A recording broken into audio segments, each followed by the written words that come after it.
मौसम विभाग ने दिल्ली के साथ ही एनसीआर के हिस्सों में भी दिन में 15 से 25 किलोमीटर प्रति घंटे की रफ्तार से हवाएं चलने की संभावना जताई है। दिल्ली में न्यूनतम तापमान 9 डिग्री से 11 डिग्री सेल्सियस के बीच रहने का अनुमान है। शुक्रवार को दिल्ली में सुबह के वक्त हल्का कोहरा नजर आने का अनुमान है। वही दिन में मौसम साफ रहने का संभावना जताई गई है। उत्तर प्रदेश में सर्दी का डबल अटैक जारी है। कोहरा और गलन के कारण कड़ाके की ठंड पड़ रही है, जिससे लोगों का जनजीवन अस्त व्यस्त हो गया है। पहाड़ों पर हो रही बर्फबारी ने ठंडक को और बढ़ा दिया है। लखनऊ में ठंड का प्रकोप जारी है, इससे लोग घरों में दुबकने पर मजबूर हो गए हैं। आने वाले दिनों में ठंड से राहत मिलने की कोई संभावना नहीं है। शहर में ठंड का तापमान आने वाले दिनों में गिरने वाला है। मौसम विभाग के माने तो आज 20 दिसंबर तक लगातार तापमान गिरता जाएगा। इसके साथ ही पछुआ हवाओं का असर भी देखने को मिल सकता है। देहरादून समेत उत्तराखंड के ज़्यादातर क्षेत्रों में मौसम शुष्क है। मैदानी इलाकों में कोहरा और पहाड़ों पर बादल छाए रहने से ठंड और बढ़ गई है। मौसम विभाग के अनुसार उत्तरकाशी, चमोली और पिथौरागढ़ में हल्की बर्फबारी और वर्षा हो सकती है। अगले कुछ दिनों में तापमान में गिरावट और पाला गिरने की संभावना जताई गई है। जिले के 3500 मीटर और उससे अधिक ऊंचाई वाले जगहों पर बर्फबारी होने की संभावना जताई गई है।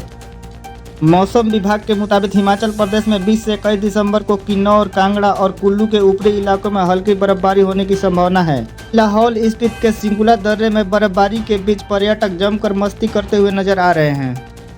बिहार में चीनी मिल दोबारा शुरू होने की तैयारी में है, लेकिन चुनौतियां अभी भी बड़ी है। ऐसे में गन्ने किसानों के लिए गुड़ का कुटीर उद्योग कम लागत, कम जोखिम और ज़्यादा मुनाफे का मजबूत विकल्प बनकर उभर सकता है।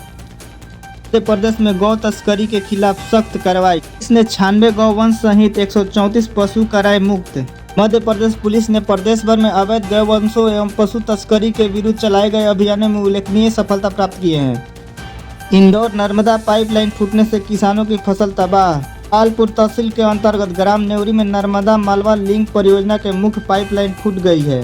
ये 2 दिनों में लगातार भारी मात्रा में पानी बह रहा है, जिससे आसपास के किसानों को खेत तालाब में तब्दील हो चुके हैं। किसानों की खड़ी फसल पूरी तरह खराब हो गई है, जिससे किसानों को भारी आर्थिक नुकसान उठाना पड़ रहा है। लापरवाह अधिकारियों पर कड़ी कार्रवाई करने की मांग की गई है।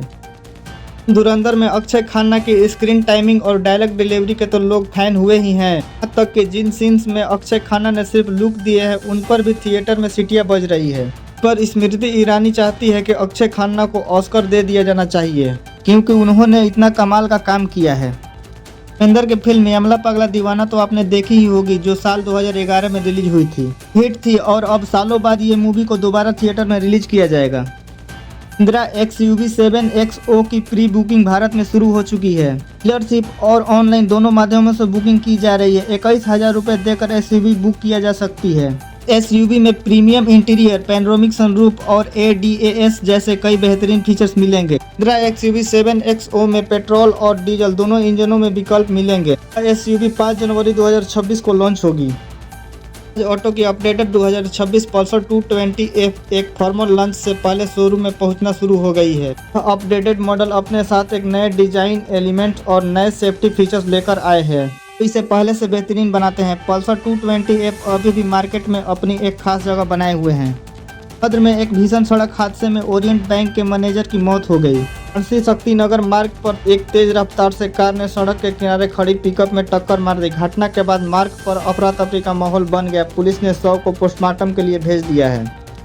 बिहार सरकार ग्रामीण महिलाओं को आत्मनिर्भर बनाने की दिशा में एक नया कदम उठाने जा रही है। राज्य के ग्रामीण विकास मंत्री श्रवण कुमार ने ऐलान किया है कि बिहार के सभी पंचायतों में जीविका दीदियों के लिए जीविका बैंक खोले जाएंगे। जरिए स्वयं सहायता समूह से जुड़ी महिलाएं स्वयं रोजगार को आगे बढ़ाने के लिए आसानी से ऋण ले सकेंगी। हफ्ते के दूसरे कारोबारी दिन यानी मंगलवार को शेयर बाजार लाल निशान पर बंद हुआ। 30 शेयर वाला BSI सेंसेक्स 533 अंक गिरकर 84,679 अंक पर बंद हुआ। वही NSI निफ्टी 167 अंक गिरकर 25,860 के स्तर पर बंद हुआ।